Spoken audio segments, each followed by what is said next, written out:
Hello friends, assembly language programming के lecture number 11 में आपका स्वागत है।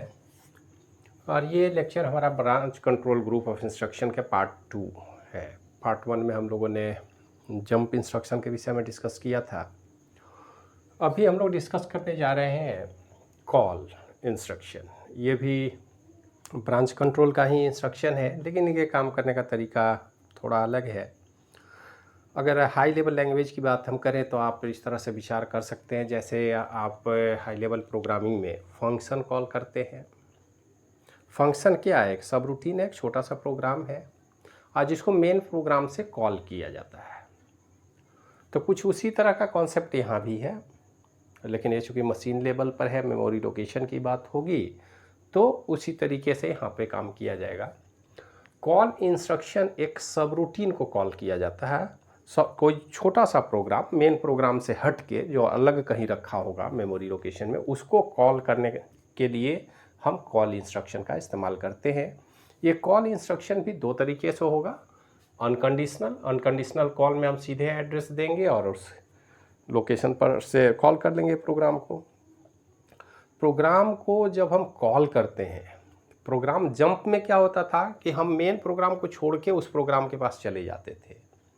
अब यहाँ हम वैसा नहीं कर रहे हैं, हम अपने ही प्रोग्राम पे रहेंगे, लेकिन हम दूसरे प्रोग्राम को अपने पास बुला रहे हैं, ला रहे हैं एग्जीक्यूशन के लिए।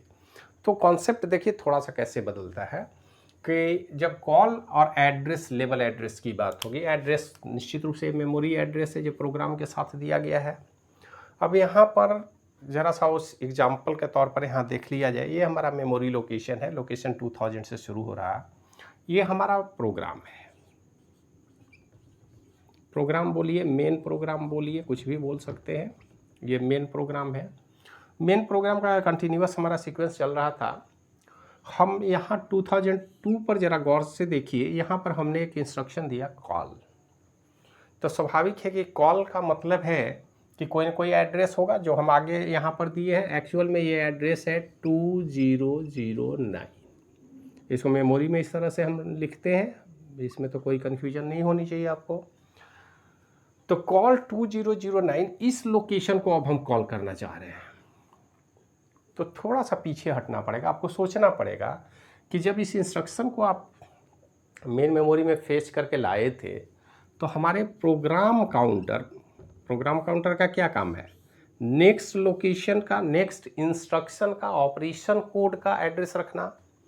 यहाँ पर इस इंस्ट्रक्शन के बाद नेक्स्ट एड्रेस क्या है? यहाँ प्रोग्राम काउंटर में है 2005, क्योंकि नॉर्मल सीक्वेंस वो मान के चलता है कि ठीक है, इस इंस्ट्रक्शन के बाद आप आगे जाएंगे, लेकिन हमारा इंस्ट्रक्शन ही एक दूसरे प्रोग्राम को कॉल कर रहा है।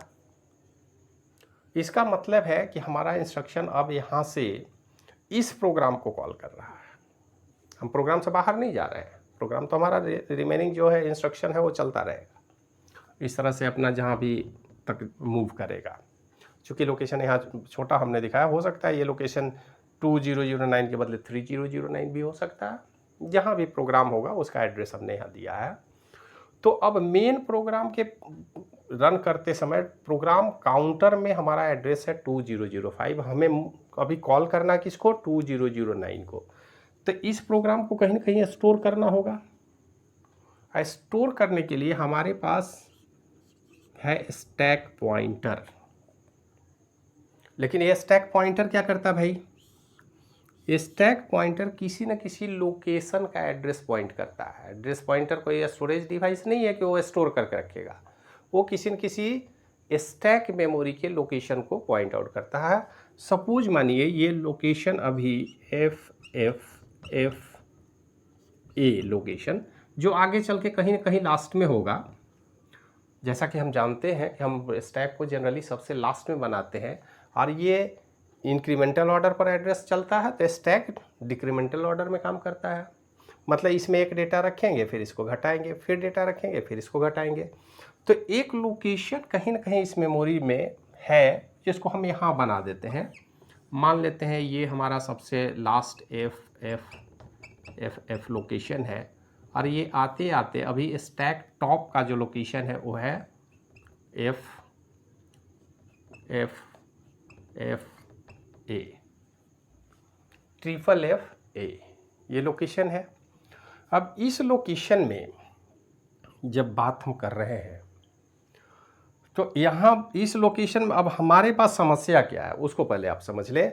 हमारे प्रोग्राम काउंटर में है 2005, हमें रखना है अब 2009, क्योंकि इस प्रोग्राम को एग्जीक्यूट करेंगे, अभी हमने कॉल किया उसको, तो इस डेटा को कहीं ना कहीं स्टोर करना होगा और निश्चित रूप से स्टैक पॉइंटर का हम सहारा लेते हैं और इस लोकेशन पर जाते हैं। ये लोकेशन कहाँ है? यहाँ पे। तो इस लोकेशन पर जब हम जाएंगे, ये एक्चुअल में यहाँ हमने लिखा है, ये अलग एड्रेस तो बाहर में होगा, एफ एफ एफ एफ, ये है एफ एफ एफ ए। इस लोकेशन पर सबसे पहले अब हम लोड करेंगे। लोड कैसे करेंगे? सबसे पहले क्या करेंगे? 05 लोड करेंगे, फिर इसको डिक्रीमेंट करेंगे तो क्या होगा? एफ एफ एफ 9, और इस लोकेशन में हम रखेंगे 20। मतलब जो प्रोग्राम काउंटर का कंटेंट था उसको हमने स्टैक मेमोरी, ये मेमोरी क्या है? स्टैक मेमोरी में रखे, और रखने के बाद स्टैक का पोजीशन 2 पॉइंट डाउन हो गया क्योंकि 2 एड्रेस रख दिया हमने। अब यहाँ पर हम लोड करेंगे वो लोकेशन जो इसको कॉल किया गया है 2009। इसका मतलब है कि इस इंस्ट्रक्शन के बाद डायरेक्ट हम मूव करके चले गए यहाँ, क्योंकि इसी का कॉल है। और कॉल करेंगे तो ये इंस्ट्रक्शन चलता रहेगा, इंस्ट्रक्शन चलता रहेगा। इंस्ट्रक्शन जब ख़त्म होगा तो कहीं ना कहीं इस इंस्ट्रक्शन में एक इंस्ट्रक्शन लास्ट में आएगा, रिटर्न। जैसे सी लैंग्वेज आप लोग पढ़े हैं, सी लैंग्वेज आप जानते हैं, खास करके C++ की बात करें तो रिटर्न 0 आप लिखते हैं, या किसी फंक्शन को कॉल करते हैं, फंक्शन निश्चित रूप से कुछ ना कुछ वैल्यू रिटर्न करना है। अगर रिटर्न टाइप का है तो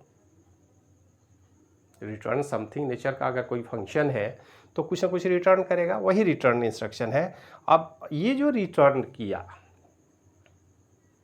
अब यहाँ पर वैल्यू रिटर्न करने की बात हम नहीं बोल रहे हैं। एग्जीक्यूशन क्या हुआ नहीं हुआ वो तो प्रोग्राम कैसा आपने बनाया उस पर डिपेंड करेगा। इस रिटर्न का मतलब क्या है? रिटर्न का मतलब है कि अब हम वापस यहाँ जाना चाहते हैं नेक्स्ट लोकेशन में, इसका काम खत्म हो गया, एग्जीक्यूट हो गया।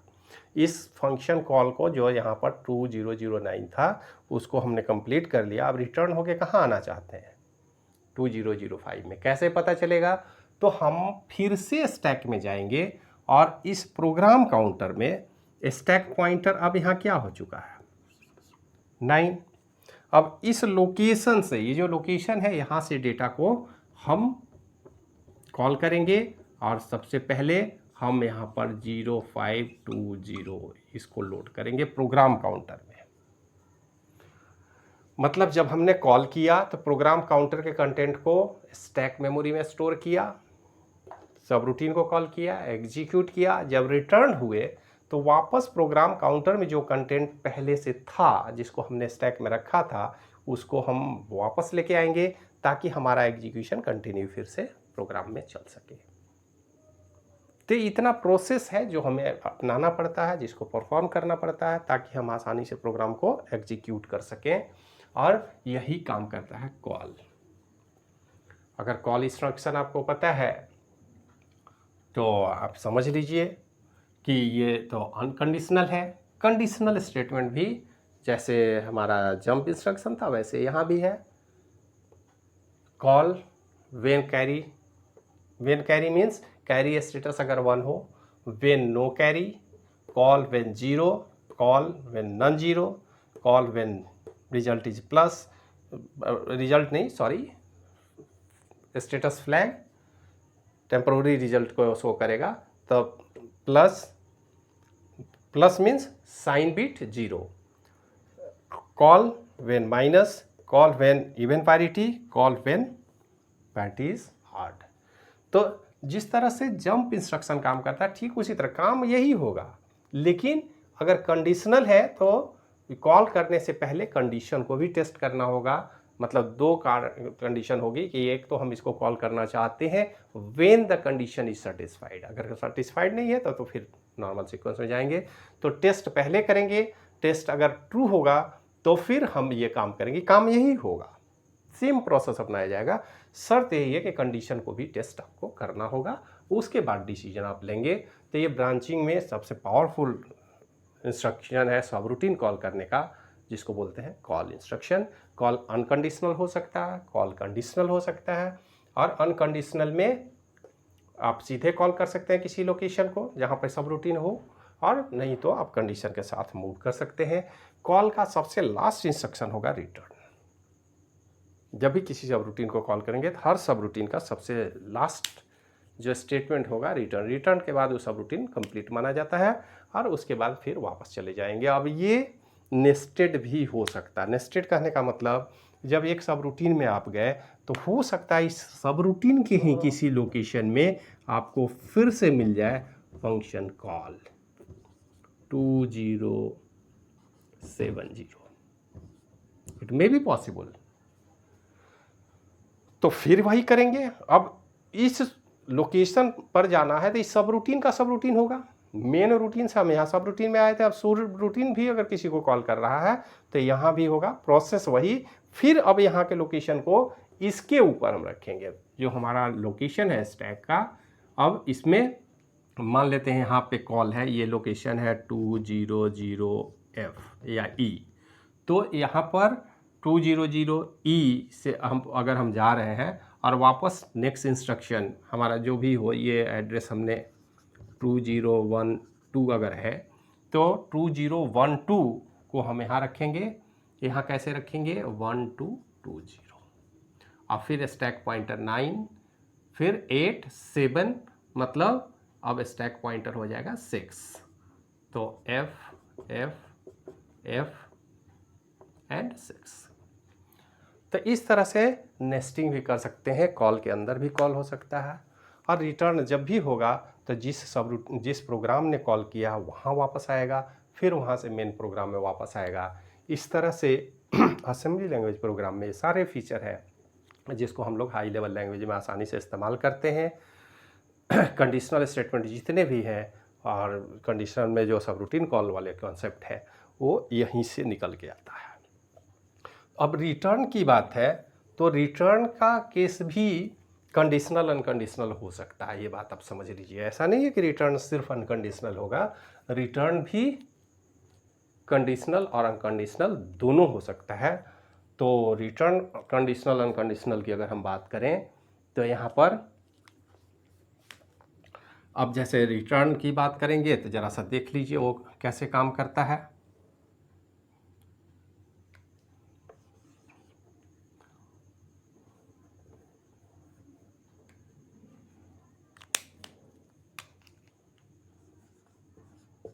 RET यही रिटर्न है, एड्रेस।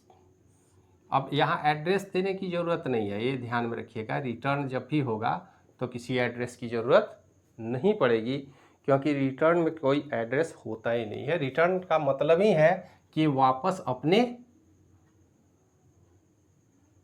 कॉलिंग फंक्शन के पास जाएगा, जिसने इसको कॉल किया वहाँ वापस जाएगा, अपने मेन प्रोग्राम में वापस लौटेगा। तो यहाँ पर कोई एड्रेस नहीं होता है, और रिटर्न में अब ये सारे एड्रेस हटा दिए जाएंगे, इसकी कोई ज़रूरत नहीं है। रिटर्न स्टेटमेंट की बात होगी तो एड्रेस आपको लिखने की ज़रूरत नहीं है, सिर्फ हाँ कंडीशन आपको देना पड़ेगा। तो इस तरह से आप देखें कि ये अगर इंस्ट्रक्शन 20 है,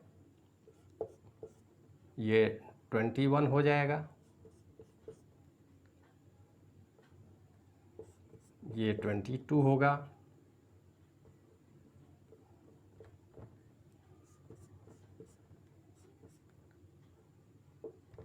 ये 23,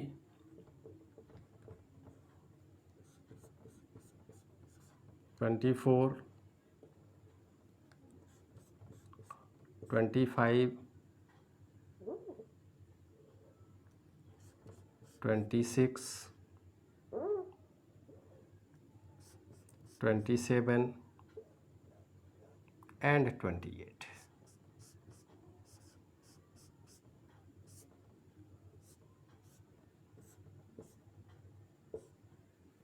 तो ये जो व्यवस्था है इस 28 इंस्ट्रक्शन को आप ध्यान में रखेंगे। ये रिटर्न है, रिटर्न में RC, RNC, RZ, RNZ, RP, RM, RPE, RPO। तो ये कंडीशनल रिटर्न है और ये डायरेक्ट रिटर्न है, अनकंडीशनल रिटर्न है। तो जब भी कॉल प्रोग्राम होगा, कॉल प्रोग्राम जब आप करेंगे तो कहीं ना कहीं आपको रिटर्न कंडीशनल या अनकंडीशनल रिटर्न मिलेगा, जिसका इस्तेमाल हम लोग अपने प्रोग्राम में करते हैं और जिसके सहयोग से हम लोग काम कर सकते हैं। एक और इंस्ट्रक्शन है इस कॉल रिटर्न में जिसको बोलते हैं RST। अब इसको भी ज़रा सा देख लें, ये आप ध्यान में रखेंगे। अब इसमें उतना डिटेल डिस्कशन की कोई आवश्यकता हमें नहीं लगता है, फिर भी अगर आपको प्रॉब्लम होगी तो आप बताएंगे, कमेंट करेंगे, हम आपको उसमें और डिटेल समझा देंगे। अब एक इंस्ट्रक्शन है RST,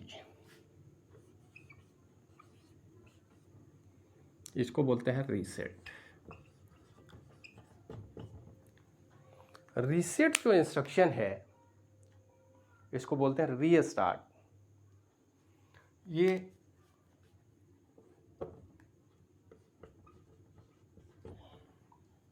ये एक्चुअली में वन वर्ड कॉल इंस्ट्रक्शन है।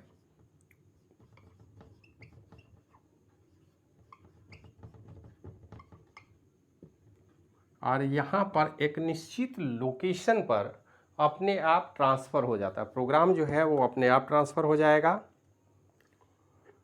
और ये जो इंस्ट्रक्शन है ये 0 to 7 है। इसमें इंस्ट्रक्शन आपको जाएंगे तो RST 0, RST 1, RST 2, RST 3, RST 4, RST 5, RST 6 and RST 7। एक निश्चित लोकेशन पर, अब यहाँ पर कोई एड्रेस की बात नहीं है। अगर ये इंस्ट्रक्शन आता है तो अपने आप आपका प्रोग्राम जो है एक निश्चित लोकेशन पर चला जाता है। ये लोकेशन है 0000, ये है 0008, ये है 0010, 0018, 0020, 0028, 0030, 0038। ये लोकेशन है और ये फिक्स लोकेशन है। ये लोकेशन फिक्स है इस इंस्ट्रक्शन के एग्जीक्यूशन के बाद। जो ही इंस्ट्रक्शन अगर आपका RST 0 है, आपका transfer of control program automatic यहाँ चला जाएगा। तो ये जो रीस्टार्ट इंस्ट्रक्शन है एक्चुअल में इस इंस्ट्रक्शन का मतलब क्या है। देखिए, प्रोग्राम में कई बार एरर कंट्रोल की बातें होती है। तो जब आप कोई प्रोग्राम बनाते हैं तो एरर हैंडलिंग कैपेबिलिटी हम लोग जानते हैं कि जावा हाई लेवल प्रोग्राम में सबसे ज़्यादा बढ़िया से है एरर मैनेजमेंट का। सी में ऐसा नहीं था, वो प्रोग्रामर को ध्यान में रखना। C++ में भी कुछ हमने काम किया था। तो ये भी कुछ उसी तरह का कॉन्सेप्ट प्रोवाइड करता है। जब भी कोई प्रोग्राम में कोई एरर हो तो ऑटोमेटिकली एक निश्चित लोकेशन में हम चाहते हैं कि प्रोग्राम हमारा ट्रांसफ़र हो जाए अगर कोई प्रॉब्लम हो, तो इसके लिए लोकेशन फिक्स किए गए हैं। और यहाँ पर जो कंटेंट्स होते हैं, इंफॉर्मेशन होते हैं, वो फिक्स होते हैं। यहाँ पर प्रोग्रामर के लिखने की ज़रूरत नहीं है। यहाँ पर जैसे यहाँ पर हमने एक सिंपल सा एग्जाम्पल के तौर पर यहाँ पर लिख दिए डिवाइड बाई 0 एरर। अब इस तरह का इंफॉर्मेशन अगर यहाँ पर फिक्स कर दिया हमने, तो जब भी अगर इस तरह के प्रोग्राम में कोई प्रॉब्लम हो तो आप RST 0 इंस्ट्रक्शन दे दे, आप यहाँ पर चला जाएगा, ये डिस्प्ले कर देगा कि डिवाइड बाई 0 एरर है। तो हम आसानी से समझ लेंगे कि हमारे प्रोग्राम में क्या एरर है। तो इस तरह का एरर मैनेजमेंट के पॉइंट ऑफ व्यू से शुरू में हमने ऐसा व्यवस्था किया था। आज भी माइक्रो प्रोसेसर में ये काम करता है। और ये इंस्ट्रक्शन कुछ स्पेशल इंस्ट्रक्शन है ब्रांच कंट्रोल ग्रुप का, जो रीस्टार्ट करके एक निश्चित पोजीशन पर इंफॉर्मेशन को ट्रांसफ़र करने में मदद करता है। ये लोकेशन फिक्स है, प्रोग्रामर के द्वारा फिक्स नहीं किया जाता है, ये डिज़ाइनर के द्वारा फिक्स किए गए हैं। सिर्फ इस इंस्ट्रक्शन के आधार पर आप उस लोकेशन पर आसानी से मूव कर सकते हैं। यही इंस्ट्रक्शन है रीस्टार्ट।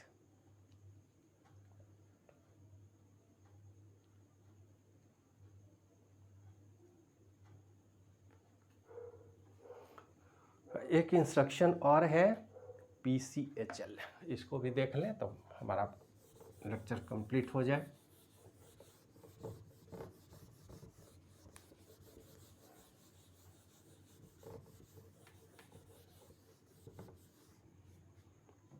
इंस्ट्रक्शन है PCHL।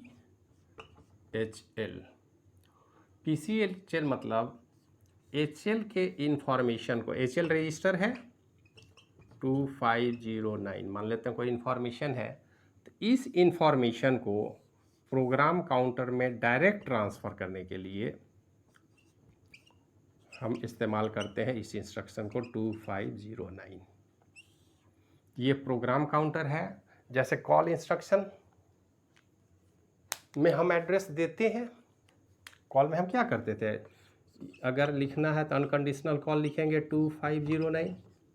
लेकिन अगर ये इंफॉर्मेशन HL रजिस्टर में हो तो उसके लिए अब फिर हम कॉल एड्रेस लिखने की ज़रूरत नहीं है। आप HL रजिस्टर को प्रोग्राम काउंटर में डायरेक्ट 16 बिट डेटा को ट्रांसफ़र कर सकते हैं। ट्रांसफ़र HL के कंटेंट्स को प्रोग्राम काउंटर में करने के लिए हम इंस्ट्रक्शन यूज करते हैं PCHL, प्रोग्राम काउंटर और HL। ये तो बहुत सिंपल सा इंस्ट्रक्शन। PCHL मतलब HL के कंटेंट को प्रोग्राम काउंटर में ट्रांसफ़र करना। और ये लास्ट इंस्ट्रक्शन है 8085 में ब्रांच कंट्रोल ग्रुप का। तो आज के लेक्चर में हम लोगों ने देखा call, conditional call, unconditional call, उसके बाद return, unconditional, conditional return, restart 0 to 7, restart का फिक्स लोकेशन कहाँ कहाँ पर मूव करेगा, स्टैटिकली वहीं पे जाएगा। और इसके बाद PCHL, इसमें HL पेयर के कंटेंट्स को सीधे प्रोग्राम काउंटर में शिफ्ट कर दिया जाता है, ट्रांसफ़र किया जाता है। तो ये इंस्ट्रक्शन ब्रांच ग्रुप का कंप्लीट होता है। अब हमारे पास एक last final IO machine control से संबंधित इंस्ट्रक्शन है, जिस पर डिस्कशन अगले लेक्चर में करेंगे। तब तक के लिए धन्यवाद।